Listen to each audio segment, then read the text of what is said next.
Sommes-nous préoccupés du témoignage du Seigneur au point d'être toujours prêts à entrer en lice et à payer de notre personne? Ou bien est-ce notre propre témoignage qui nous tient à cœur, notre propre vie spirituelle, l'état dans lequel nous sommes, nous? Sommes-nous, pour nous-mêmes, un centre de préoccupation pour de bonnes choses? Je veux bien, mais qu'importe. Cela peut être une servitude, bien-aimé, une source d'affaiblissement. Pour celui qui prend à tâche de s'en occuper, il n'y a rien de plus fortifiant, de plus libérateur qu'une vision d'ensemble, une préoccupation panoramique des intérêts de Christ. Il n'y a rien de plus déprimant, au contraire. Il n'y a rien qui paralyse comme le souci constant de notre propre vie spirituelle. Ah, je ne suis pas loin de croire que les 9/10 de nos ennuis, de nos embarras ou de nos déconvenus nous seraient épargnés si nous étions moins occupés de notre propre état. Le secret de la joie et de la liberté pour beaucoup consisterait simplement à ouvrir portes et fenêtres spirituellement et à s'enquérir des besoins du peuple de Dieu auprès et au loin et de l'état général du témoignage de Christ dans le monde.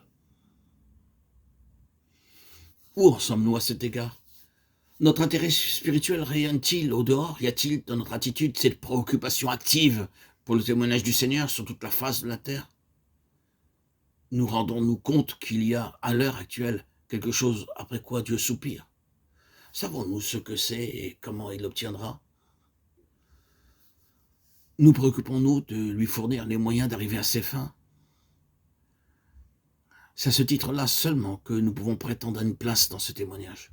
À toute époque, il faut à Dieu de ses collaborateurs. En sommes-nous? Nous parlons souvent de nos besoins. Avons-nous conscience des besoins de Dieu, de l'objectif spécial qu'il cherche à atteindre à ce tournant de l'histoire, qui est pour nous la dernière heure? Nos yeux sont-ils ouverts à cette perspective-là? Ce n'est pas tout d'en entendre parler, de l'entendre dire et répéter. Notre esprit s'est-il ouvert enfin à la réalité des choses? Est-ce que nous y sommes maintenant? Participons-nous de ce mouvement de vie? Dieu travaille quelque chose dans ces derniers temps. Ce labeur vous a-t-il empoigné? Y collaborez-vous?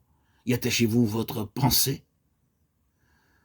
Est-ce dans cette ambiance-là que se meut votre vie spirituelle? Si oui, c'est très bien. Mais alors, il ne peut pas en résulter pour vous une vraie préoccupation pour ce témoignage et pour le ministère qui s'y rattache. La préoccupation de les voir l'un et l'autre absolument libres dans leur marche en avant. Une entrave dans ce domaine, une limitation vous sera tellement insupportable qu'elle vous jettera sur vos genoux et vous arrachera des supplications telles que tous les obstacles devront tomber. Or, c'est la prière qui trahit notre préoccupation et qui laisse apparaître au dehors l'intelligence que nous avons des situations qui nous entourent. À la façon dont les gens prient, on peut toujours mesurer leur discernement spirituel et se rendre compte jusqu'à quel point ils y sont ou n'y sont pas. On ne peut pas vraiment prendre Dieu à partie en faveur d'une situation donnée si le cœur n'y est pas.